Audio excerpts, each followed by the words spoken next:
love that rule. I love it. I What? love it. Why? Bryce, I told you I want the game to mirror the professional game. Yeah, but there are other That's ways just to do me. that. Oh, wow, we strongly And, disagree. Bryce, wait. And how many times you sat down, looked at your watch, and then you noticed this game has been on for 3.5 to 4 hours. I have things to do. I have other games to watch. You guys hear that? Is everyone else listening? Am I? Even though I do. The sideline, forget about it. This baby's over. Oh my goodness! One man. Goodbye. Hello, Heisman. And most especially in 310 days in Ann Arbor, Michigan, on the football field. Another block. One more. He's got it. Touchdown. No flag. Samuel cuts it back. Ohio State wins. Here's the run again. Donovan Edwards. Whoa! Can they catch him? No! Donovan Edwards again. The down. Alrighty, welcome back to episode 13, Garrison, of Yes. Scarlet and Blue Show. Man, we are getting close, and I'll just tell everyone now, your boy is under the weather, big time. So it's going to be maybe a little slower, not quite as quick-witted show from this guy. So Garrison, I'm sure you'll carry the rest for us. Oh, so wait. You're quick-witted? Wasn't aware of that. Wasn't aware. Check the tape, brother. But we're here, my man. We're here. Yeah.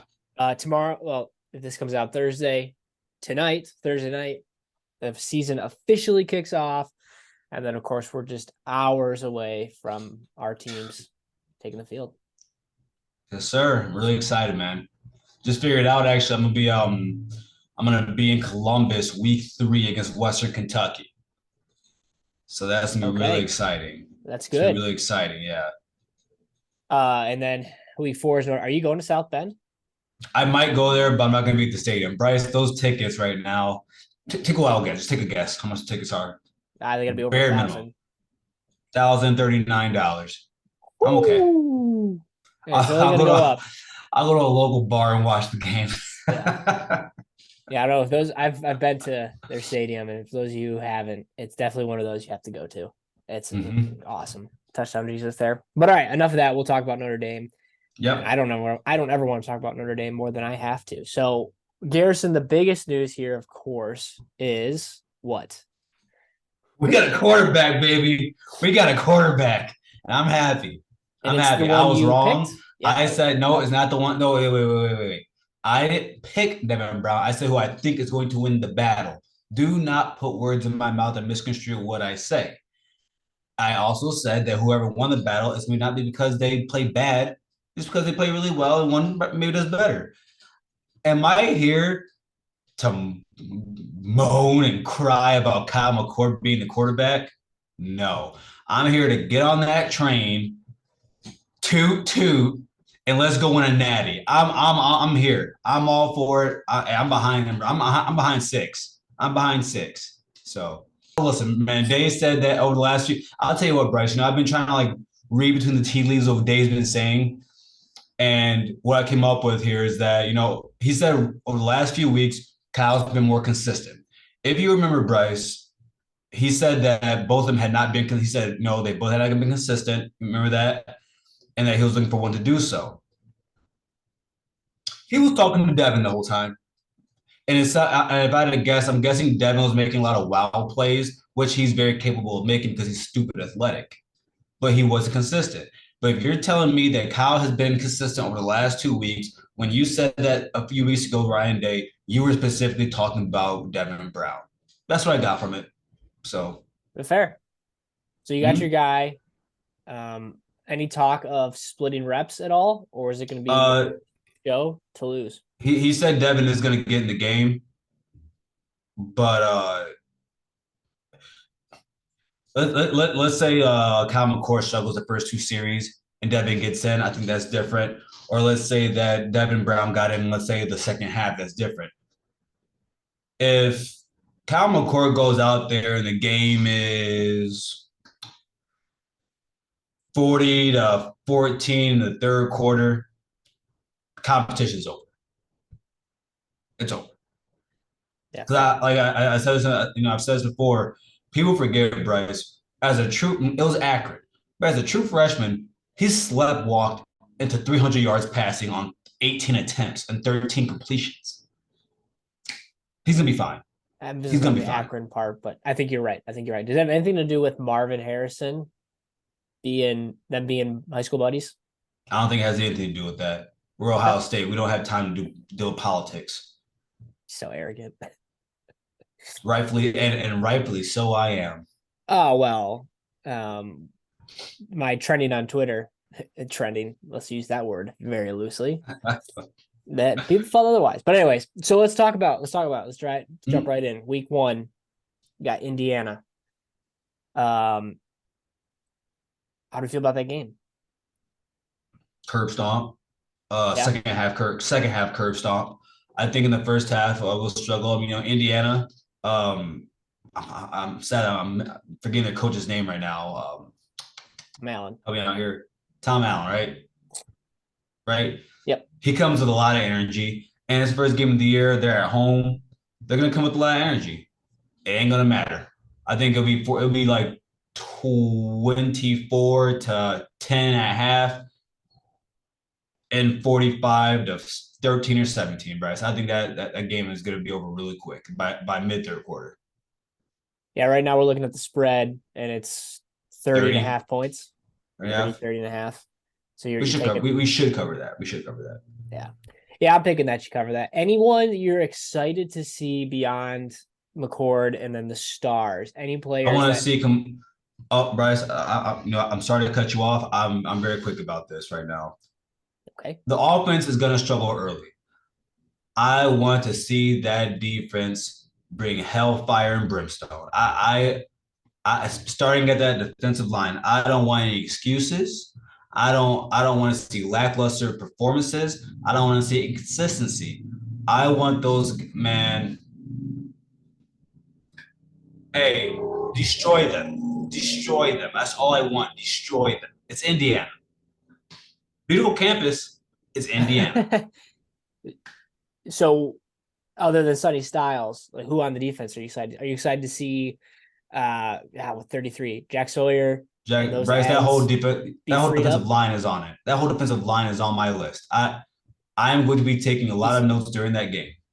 Yeah, that's definitely one that I'm going to record that one and then go back and watch because I'll be in Ann Arbor that day, so I'll miss the game. But I do want to go back and see because I agree, man. This should be an absolute domination. I like what you just said. It prompted an interesting bet that I didn't think about, but Indiana plus the points first half. I kind of like that because I think you're right. I think the offense will come out a little bit slow. And I gotta figure out what that spread is. But again, you just prompted this, so I'll come back to that. But I think that's an interesting one. Mm-hmm. So how about you, man? How you feeling about you guys playing the Pirates? The Pirates. Feeling good. I mean, of course feeling good. ECU is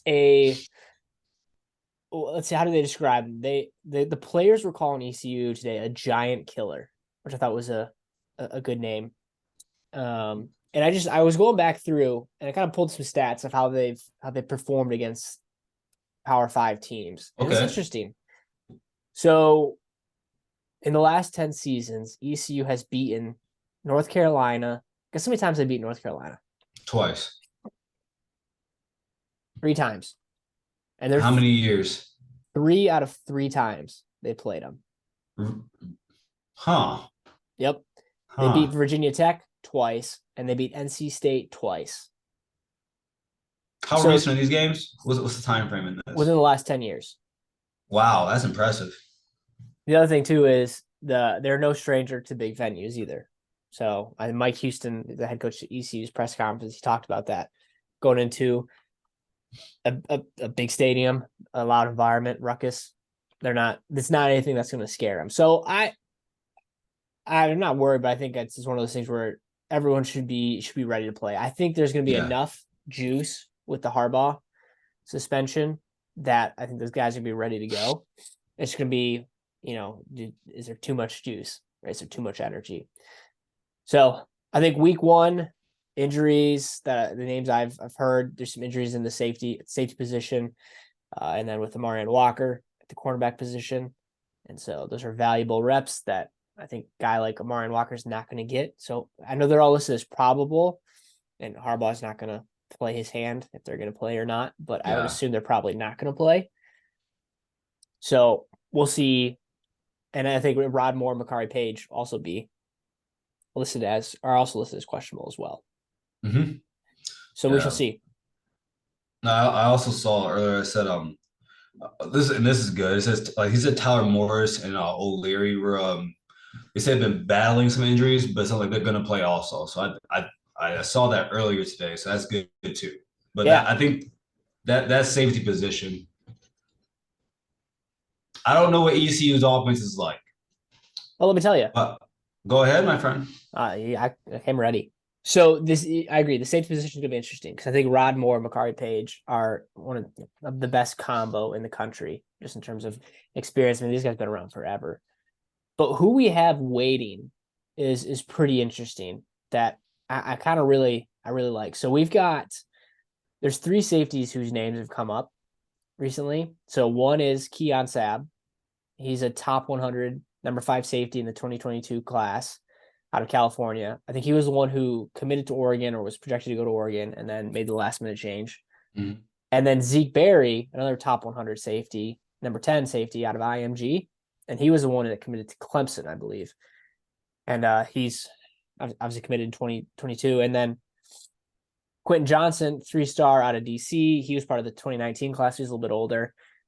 He's also competing for that spot. But I mean, I remember Zeke Berry and Keon Sabb's names coming up. Obviously high-rated recruits.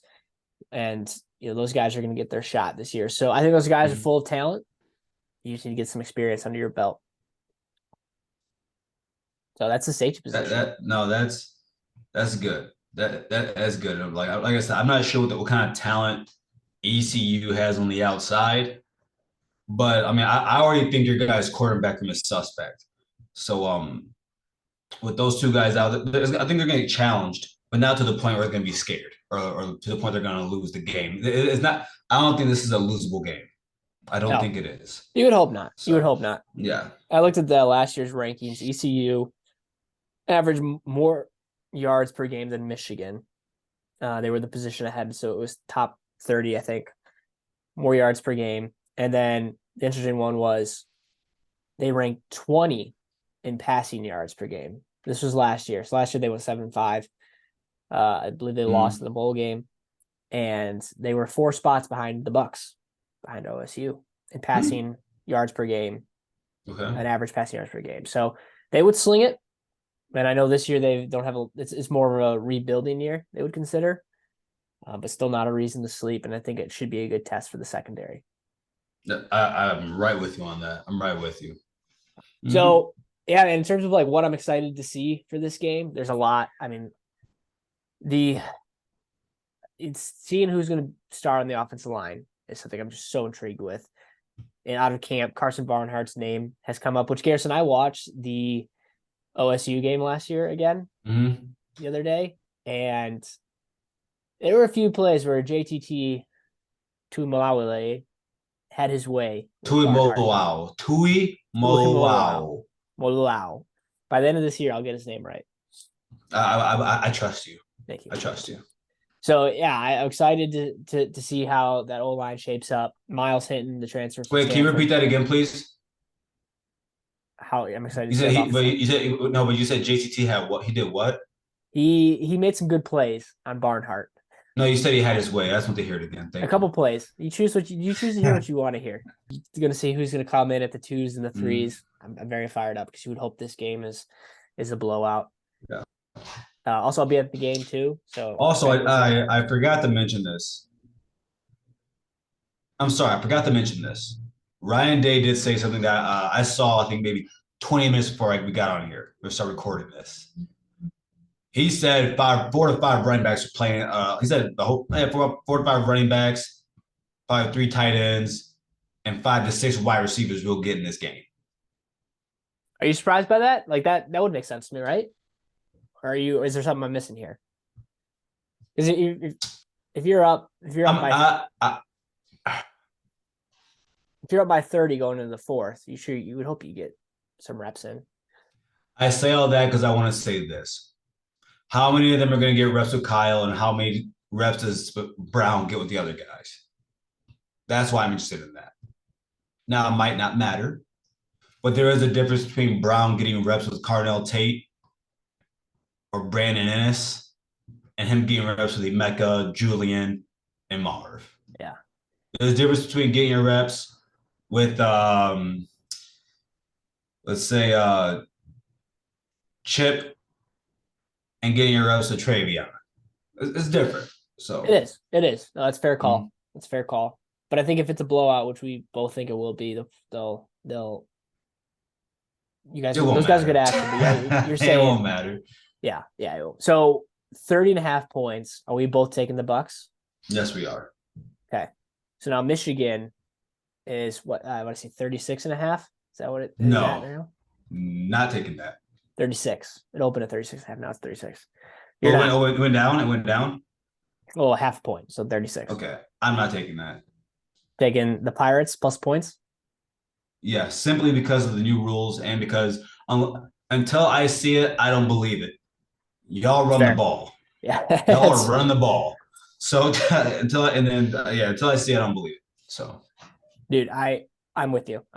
Give me the Pirates plus points. I don't care. I don't care if it's a five touchdown game. They ain't getting a 36. Well, let's never say never, but not never, but I don't believe it. yeah. It's interesting with the new rules. As you don't know the new rules, the clock does not stop after a first down until it's within 2 minutes at the end of the half. Love that rule. I love it. What? I love it. Why? Bryce, I told you I want the game to mirror the professional game. Yeah, but there are other ways to do that. Oh, we strongly disagree. And Bryce, wait. And how many times you sat down, looked at your watch, and then you noticed this game has been on for 3.5 to 4 hours. I have things to do. I have other games to watch. You guys hear that? Is everyone else listening? Even though I do keep 3 TVs, a monitor, and a phone up of games. Dude, I disagree completely. I want to see my team play as long as possible, unless it's really bad, of course. But I want to see my team play as much as possible. And then, like you just mentioned, on a college football Saturday, there are 25 different games you can flip from. Yeah, but how many of those are you gonna watch? I mean, but some of them are like, or sounds like you're not a lover of college football like I am. I'm very much so. Very much so. Check the tape, everybody. Make sure I heard that right. I'm sick. I'm down to the weather, so maybe I'm just not hearing things right. I have allergies. It's not allergy season. All right, Garrison, let's make some picks here. We're going into the start of the season. Mm-hmm. Let's make some picks. Let's choose a few. Let's call our shot here on August 31st. What is Ohio State's record going into conference championship weekend? Second. Bryce, I have Ohio State at 12-0. Surprise. No, because I battled between that and 11-1. I've actually had Ohio State. I've actually said 11-1 more often than not.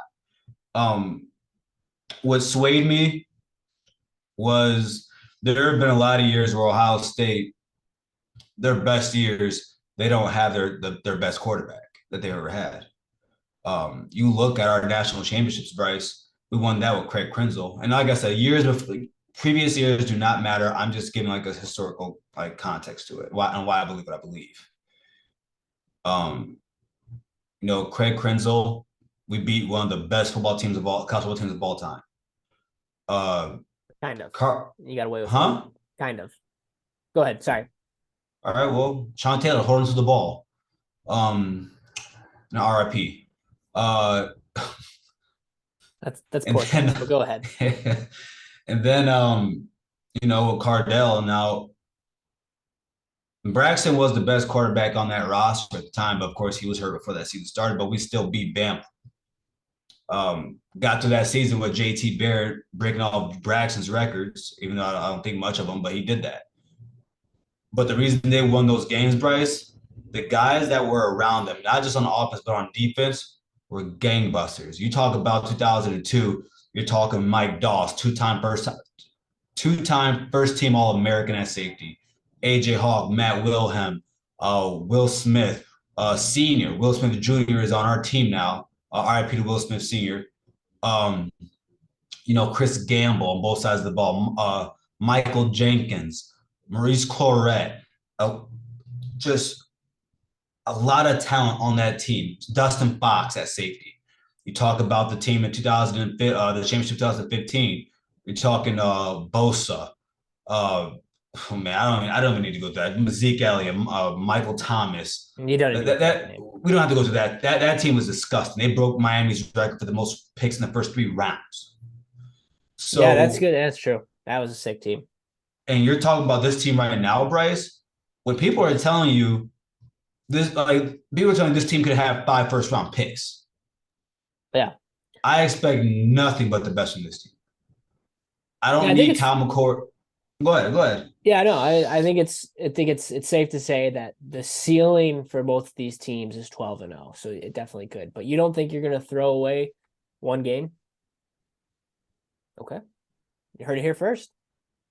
If you want to beat Ohio State this year, I'm projecting, of course, but if you want to beat them, you got to force Kyle McCord to beat you, and I think that's the worst thing. And I think that's the worst thing you want, because that's where we thrive. I think our defense is going to be top 10 this year. I think our offensive line by week 12, week 13, they will have figured it out. That running back stable, this is the first time in 2 years everyone in there has been healthy. Our 5th wide receiver was starting your team. So Carnell Tate is starting at Michigan.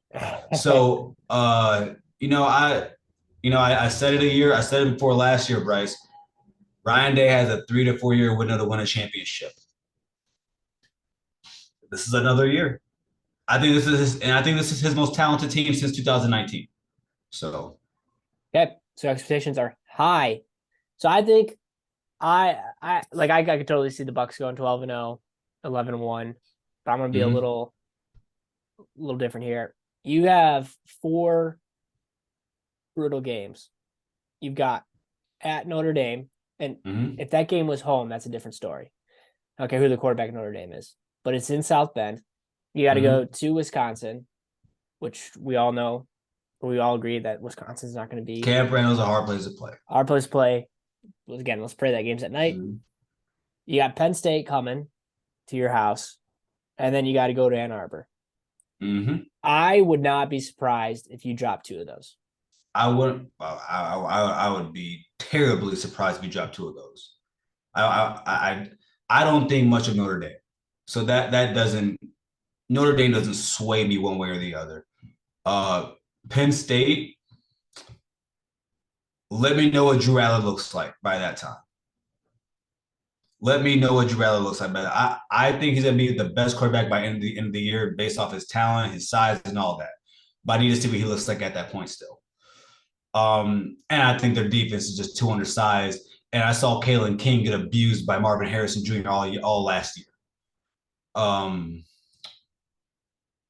Wisconsin. Let's see if you guys can pass protect. Okay. You haven't had to do it for 20 years. Let's see if you can. And then Michigan, the game is the game. The game is the game.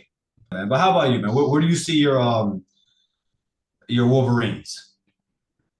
Well, like I said, the ceiling's 12-0. I think people would not be too surprised to see us go 12-0. I would not be surprised if we drop 1 either. So I've got 11-1.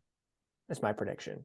Now, who that loss is going to be to, likely it would be to Ohio State or maybe to Penn State.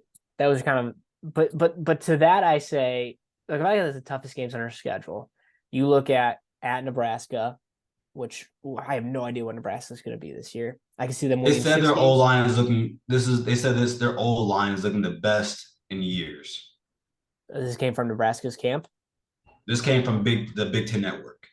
Oh, Fair. So it could be a totally different team there. You're on the road. Mm. What is that? Games at night. That's not where you want to be. You're at Michigan State, which got weird games, right? You got Maryland on the road before. I'm not saying we'll lose to them, but then you have Penn State. So you go Penn State, Maryland, Ohio State. And that's it gets hard at the end of the year. But I would say 12-0. I'm not mad at you saying that. I'm not mad at you saying that. Thank you. Mm. So all right, let's buzz to these then. ACC. Let's pick some conference champions. Just go ahead. Smaller shots here. So we'll start with alphabetical order, right? I suppose. And just, I'm guessing we both have our teams winning against the West. Oh yeah, of course. Yes. Even though I would love to see I wouldn't love to see it. I wish you guys played this year, but a Cade McNamara versus Michigan. I know. I wish you guys played. But let's go ahead. That could be in Indianapolis, but all right, ACC. Who's your champ? No. ACC, I have the Florida State Seminoles. That's who I have, man. I just think they have too much firepower, just too much. I think they have a top 5 quarterback in the nation, and I think they're going to get it done. And I think they have a top 5 defensive player on their team. So, yourself? D lineman. Yeah. Mm-hmm. Curse. Yeah. Javon Curse. Yep. Yep. All right. It feels like it's between two teams here: Clemson, Florida State. I'm going to go with Clemson. I think it's about time they get back on track. SEC. We're not alphabetical order anymore. I already botched that after the second conference, but SEC. We'll work our way up. Yep. I have Alabama. Okay. I have Alabama. Yep.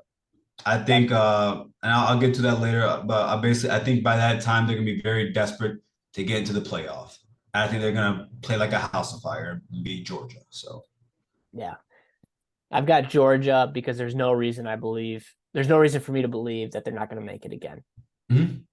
They reload. That's it. That's fair. I can't pick against them till they show me otherwise. Yep. Big 10, you obviously picked Ohio State. I'll pick Michigan. Big 12, this one's fun. The last year, we'll be going to pick some of these teams in this conference. Yep. I have Texas. Too. I think they have the second best wide receiver unit in the nation. Yep. So I'm really excited, and I think they have. I think Quinn Ewers is going to show the world. So I'm really excited to watch them, and they have a good defense. So yeah, yep, I agree. My boy Jared, he gave me the full rundown on Texas this year. Yeah, he's UT grad, so he's a huge. He fan. gave the same one last year and the year before. Yeah, I kind of get the same thing every year. It's funny how that works. So I got Texas too. All right, Pac-12. I have Oregon. Ooh, okay. I have Oregon. Yep. I just I think next to USC, they have the most talent in that conference, but I think they're tougher. So that's why I'm picking them. Yeah, I was thinking about them too, but I'm gonna go back to USC. Mm-hmm. They made it to the conference championship game. They ran through the Pac-12. I say ran through, but they won the Pac-12, and they had to go into Utah, go to Salt Lake City at night, and lost on a 2-point conversion, which, again, I think if they win that game, they're in the playoff no matter what. Whether they're the fourth best team or not, we're going to get into that here. But I think if you finish the year undefeated in that conference, you're in. So I think there's no reason to believe that they're not going to pick up where they left off. I think they filled in positions and gaps on the defense, and then they, of course, have the best player in college football right now, and they apparently have this star receiver, too, that's going to cause people fits. So I got USC. Yes. All right, now who's your playoff? At number 1, I have Ohio State. At number 2, I have Texas. At number 3, I have Georgia. And number 4, I have Alabama. So OSU, Texas, Bama, Georgia. Georgia, Bama. Sure. Mm-hmm. Okay. And then I have in the championship, I have Ohio State going over Georgia for the Natty. Okay, calling the shot. I think it's just hard to win 3 times in a row. Yep. I think we are more talented than Georgia. I do think we're more talented than Georgia.